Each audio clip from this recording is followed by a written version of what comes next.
Yo, what's going on, snipers, and welcome back to our Atlanta Thrashers franchise mode here in NHL 21. So in last episode we had the free agency, and it was actually a pretty good free agency for us. We picked up a lot of young pieces, and this team is actually assimilating a lot better than I thought. So we brought in Brock Bork, who used to be a Columbus pick that went in the first round. He only played there for a few years, but we brought him in, and he so far has been pretty good. 15 points in his first 24 games with us. And then we also brought in UC Houghton from the Los Angeles Kings. He's got 17 points in 24 games, so these two guys have been very good together and really good free agent signings. We also brought in Sergei Bobrovsky, not the goaltender, from the Phoenix Coyotes, and this guy as well has been pretty solid. 10 points in 24 games on the fourth line. And then our young defensive core has actually also been playing pretty well, so I am very excited to see how this team continues to assimilate for the rest of the season, but we are looking pretty good despite not having, I would say, a stud of a team right now. Before we actually sim a little bit more, I do have one comment to go over, and that is from HawksFan88. He says the only thing I would do is play around with the power play lines a little bit. Other than that, the team is doing very well, which I agree with. This team has kind of exceeded my expectations already this early in the year. Like currently in the standings wise, we are second best in our division with 30 points with that 14-8-1 record, which I don't even know how our team is doing this well, because like I was just mentioning, our overalls are not that flashy. Like, we got a good top line. The second line has a good player in Bure, but Kuznetsov could technically be like a third liner. Like, this team still has a lot of like potential, but it doesn't have that one like stud player really, except for that top line, I guess you could say. And then our young defensive core has been exceeding my expectations as well. They've been just doing really well defensively. Like everything, I think everybody's like a plus if I'm not mistaken. So that's pretty impressive. But Hawks fans did do address the power play, which I agree with, because that is what was struggling at the end of last episode. So we are going to make some adjustments, including moving maybe Bork to the second unit. And then we could move somebody like... Maybe it's because we have all forwards on our power play unit, but we don't really have an offensive defenseman, do we? I think everybody on our defensive core is like defensively minded almost, except for Brody's a two-way. We could put Brody on the power play, see if that would work. Yeah, I would try. I think I'm gonna try Brody on the power play, see how good he is there, and then we will do something like that and take Richard Park off and put in Brody. I hope this power play can get going, because if this power play does really good down the stretch, this team is going to be a very tough team to beat, which would be pretty nice. So we are going to sim up to the trade deadline in this episode, and hopefully this team just does not fall off a cliff in terms of how we started the season, because I would like this young team to do as good as possible to an extent. Like, if we have a mid-round pick, so be it, but we're going to go to January the 1st and see how we do in this month of December. We started off with a back-to-back losses, because one is an OT loss. Come on, boys. There's a win over the Rangers, though, as the Penguins fire their head coach, Zane Garlock. Okay. There's an OT loss again. There's a win and a loss. We're kind of a bit off to start this.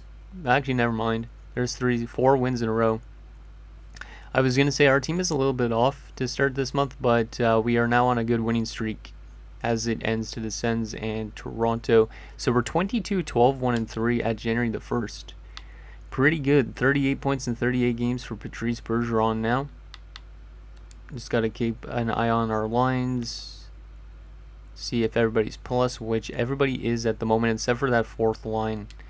I'm kind of not liking Marcel Hossa. He's a -5, and he doesn't play that much time on ice. Like, he averages only 7.5 minutes, it looks like.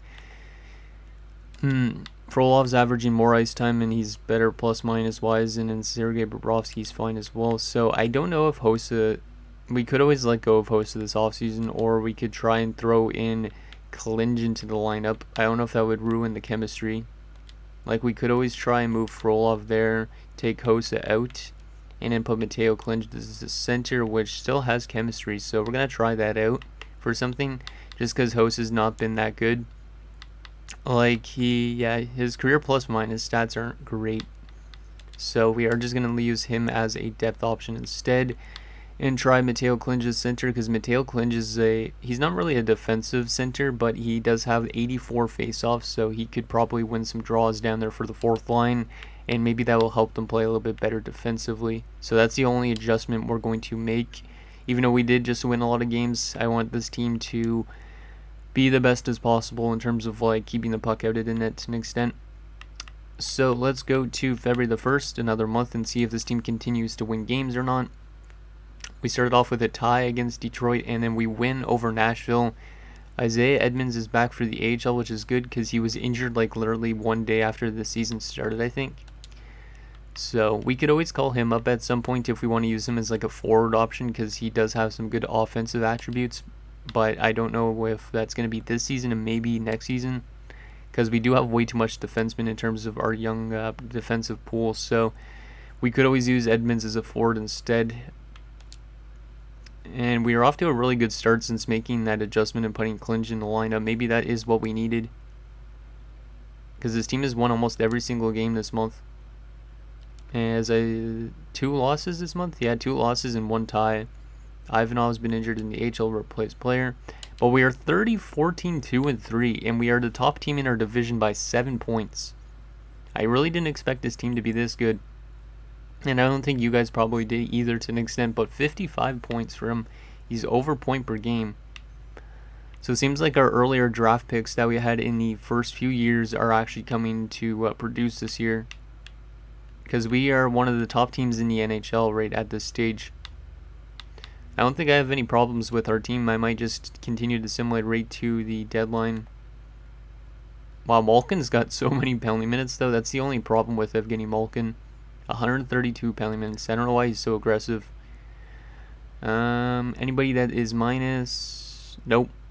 Not really, except for Frolov and Bobrovsky still. But since Mateo Klinge came in, he's got only 1 goal in 11 games, but he's an even 0. So he's keeping the puck out better than Marcel Hossa was. And then defensively, our top pairing of Wall and Martinez is a plus 25. That is really good to see. And our top 6 pairing of Connolly and Malik, even though it has a -1 overall thing, is like combined to like plus 30 something. That is pretty awesome. This team is doing a lot better than I expected. And goaltending wise, Brian Elliott's actually been killing it this year as a backup. A 920 save percentage and a 2.38. Hopefully that stays all season long. And then Carey Price is just getting a lot of wins. He doesn't have the greatest save percentage and goals against, but he is getting those wins. So yeah, this team is very, very good right now, and I hope that continues into the playoffs if we get there, because this team could still fall off a cliff all of a sudden, but I am thinking that might not be the case, because we are winning almost every single month. So we're going to go to a day before the deadline, just because maybe there is trades we could still do at the deadline, which I will leave for you guys for next episode, just because I like your feedback on that type of thing. So Brock Bork has been injured. That's not a good injury to have, but hopefully this team can still win some games. At least it's not too long term.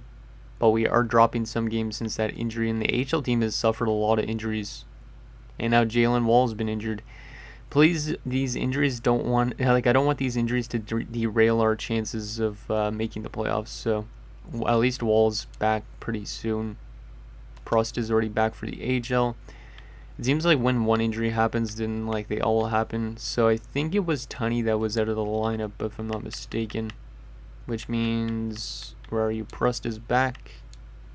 Prost's actually an offensive defenseman, but I don't know if he's going to be that good of one. And Ivanov is also back for the AHL, my god. Who was in the lineup that shouldn't have been. Wait, that's Ivanov right there. I guess Ivanov replaced like Wong or something when Wong got injured. This team is kind of struggling a bit this month, but it could be because of the injury problems, as Jalen Wall is back. Also, maybe not having Jalen Wall in the lineup was like the main reason, because Jalen Wall is our big rock of a defensive defenseman. There we go. There's a loss. Then we tie with Phoenix, and there's an 8-7 OT win over LA. My god. So a little bit of a worse month in February so far, because we have dropped 1, 2, 3, 4, 5, 6 games this month. So we might want to address that at the deadline. I don't know what the problem is, if it was just his injuries we had. But everybody seems to be doing pretty well so far, and we are still top of our division. And looks like we're probably like top 5 in the league in terms of the standings. So let's take a look at our player stats so far and the team stats, and then we'll take a look at what is out there on the trading block. And then maybe also take a look at some progress reports, draft class stuff. And you guys can let me know your thoughts down below. So let's take a look at these player stats. So far, Malkin is over point per game, plus 12 on the season. Yeah, he's having a career year, so he still takes a lot of penalty minutes though, but at least he puts up a decent amount of points too. Bergeron's over point per game, 67 points. This is also going to be a career for him. Pretty awesome. And then Houghton, and who we brought in from Los Angeles. Los Angeles must be pissed off that they let this guy go, because he's got 51 points in 61 games as a 22-year-old. And now he's got 115 career points. Like his first 2 and a little bit of a season, he was not too bad, I would say, for Los Angeles, but they decided to let him go instead of qualify him. And he looks like he's going to be one of our best players for the top 6 of the future. If he even stays like a third liner, it's still pretty good. Kuznetsov stepped it up a bit, 37 points in 61 games. He's on our second line, but he's underproducing a little bit for that second line, but he's still been pretty good. This is his best season so far. And then Frolov, 16 points. Not a very offensive of a player, but he is a solid defensive option, so I will take that, I guess. And then Mateo Clinch has 2 points in 23 games and is a -2, so I think he is still doing better than what Marcel Hossa would have done, but he is minus. Left wing wise, Kovalchuk's got 58 points in 61 games, so he is under point per game, but he is still playing pretty good. On pace to probably have a season like he did last year. And then Likachev, 47 points, so he's been really good as well. We brought him in last year, and he only put up 20 points in 56 games, but now this season, he's been playing pretty solid. And then Marcel Hossa only played 46 games with 13 points, and he was a -7, so it was good that we took him out of the lineup. Right wing wise, Valerie Bure's got 51 points in 61 games. He is overproducing by comparison to last year. I don't know how long he's going to be with us, but he's been pretty good so far. And then Richard Park, 45 points. I'm kind of surprised that Richard Park has been this good, but he looks like he's a consistent 45-point player. But with us, he looks like he's going to have probably a 50, 60-point season if he continues on this trend, which is pretty nice. And then Bork, who we brought in from Columbus, I think it was. Yeah, Columbus, 38 points in 53 games, 18 goals. So he definitely picked up a lot of goals in the last little bit. I think he was injured recently, so yeah, he missed a lot of games due to injury. 53 games played as opposed to 61, so he missed almost 10 games due to injury. So he won't have as much points as probably we were hoping, but it was because of his injury. And being a +16 is really good as well for a sniper. And then Bobrovsky on the fourth line has 27 points, and he's a -6. Most of them are probably power play points, but still good to see that our power play seems to be picking it up, I think, if I'm not mistaken. And then Malik has been pretty solid, 22 points and a +20. He is on the top 6 pairing only, so he's not even getting that much ice time, but he still has 22 points, so that's pretty awesome to see. He's been with us for quite a few years, and it looks like he's going to have a career year. And then Emmanuel Martinez at 20 years old, 16 points in 61 games, but a +27. That is really nice to see as well. This is only his second NHL season. He's only got 29 career points, but he's a +26 in his career, and he's already got 204 career penalty minutes. So it seems like we're a really aggressive team for the most part. And then Wald, he's a +23 in his first season. He's got 14 points. That's pretty impressive as well for the young 23-year-old. Brody, 14 points, and he's a -8. So it seems like Brody's a little bit of a defensive liability because he's kind of he's a two-way defender, but he's still been pretty solid, I would say. 26 points in 143 games, -10 in his career. It's not that impressive, but it's not that bad either, I would say. And in Blue Jays, 14 points and a +2, not too bad. And Conley in his first season, 11 points and a +19. Liking that a lot. And then Pedersen's only played 2 games and he was a even 0. Goalie wise, Carey Price has been pretty solid, but his goals against and save percentage aren't great. He was 25, 13, and 3 at this point, and then Brian Elliott's 10 and 7 with a 920 save percentage and a 2.45. So Elliott seems to be outplaying Price to an extent, but Price is still getting more wins than Elliott is. So that's pretty interesting. Let's take a look at our team stats. See where we are in the entire league. We are currently the 4th best team in the NHL with 76 points, only behind Tampa Bay, Minnesota, and San Jose. Tampa Bay's won a cup recently. Minnesota has as well. I don't think San Jose has yet, so that's kind of interesting. Goals for per game, we are the 2nd best offensive team in the NHL for goals for per game. We do have less goals than Tampa Bay, but we have less games played by 1 game, so that's kind of neat. I didn't expect us to be that good of an offensive team for the overalls that we have. And in goals against per game, we are, looks like a bit around mid-table. Yeah, we aren't as good defensively as it looks. We're just scoring a lot of goals, so that's the main reason why our plus minus probably looks that good. Power play percentage is still near the bottom at 15.6%, so we could still improve upon our power play unit. And our penalty kill is kind of around the mid-table, I would assume. Yeah, around mid-table at 82.4. So our special teams do need some work, and we do need to play a little bit better defensively. But, I mean, our team is scoring a lot of goals, so we may be able to outscore our problems. But who knows if that's going to last in terms of the playoffs if we get there. So that's that. Let's take a quick look at what is out there in terms of the trading block, and then we'll take a look at the draft class, and I think that will be pretty much it. So I don't know if we're going to be making any trades in the next episode. Maybe we do to address our power play or our penalty kill, find a good penalty killing player. But I don't know. It's up to you guys if we should make trades or not. So there is goaltenders like Jimmy Howard, but we don't really need a goaltender at all.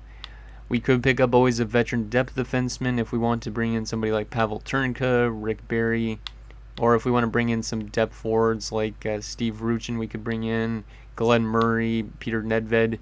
It'd probably be good to bring in a depth forward at least because we only have 1 depth forward, I think, in our lineup technically at the moment, and we only have 1 depth defenseman, so we could probably always bring in some depth for potentially a pick if we want to. Michael Peck is available. Brad Isbister, Chris Neal is still available. He was with us last season. Andrei Nazarov and whoever this little backup is. Calgary's just got some prospects which we don't really need to trade for at this rate. Carolina's got Steos, Turgeon. No, that's not Pierre Turgeon. That's Philippe Turgeon, whoever the heck you are. It looked like Pierre Turgeon, but then I saw that he was 22. I'm like, that is not the case. Steve Steos might be an okay depth defenseman, but he is signed for 2 years. He does fit all of our pairings, and I believe he played for the Atlanta Thrashers briefly in real life. Jason Krog could be a decent depth forward option if we want to bring in a depth forward. Yeah, he does fit our unit as well. We could bring in him as a depth option. I believe he also played in Atlanta. Greg Johnson, is that him? Yep, that's Greg Johnson back in Chicago. Interesting. Anything else that is kind of cool? This Franzen guy is I don't know why Columbus wants to let go of this guy as well. This guy was a 9th overall pick, but they want to trade him away. Watch this guy head to free agency in the next 3 years. If that actually does happen, I'll laugh, but it might happen because these computers are kind of dumb in terms of who they'll let go of. There is some good veterans, though, like Shane Doan, Eric Rasmussen, Mike Greer, Denny Hamel, and Stefan Yell on the block. Joe Corvo with 1 year left. And he does fit our pairings. We could always bring Joe Corvo as a depth option because there is no morale, so even if he is scratched, he won't drop. But I don't really know if I want to exploit that. Steve McCarthy is another defensive option we could bring in as if we need depth defenders, which I don't know if we really need a depth defenseman. We do need probably a depth forward instead. There's also Brian Boucher. That's Marty Murray. Okay, and Bob Bugner. Some more young prospects in Europe. Dan Blackburn's back on the block for Florida. What else do we got here? More prospects. Kevin Weeks is on the block. Interesting. Martin Biron. More prospects.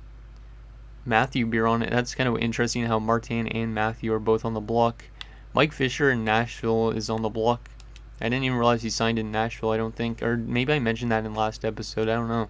But he's got 35 points there, but it's kind of neat that he actually signs to a team he actually played for.